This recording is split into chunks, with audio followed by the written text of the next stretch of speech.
so may as well have sent those leads to jail.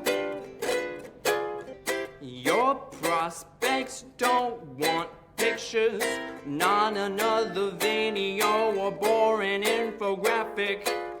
Your competition, they won't see a single feature they can steal. The people who will pay you money want to try something that they can feel. So break your buyers out of prospect prison. Make up for the meetings that you've been missing.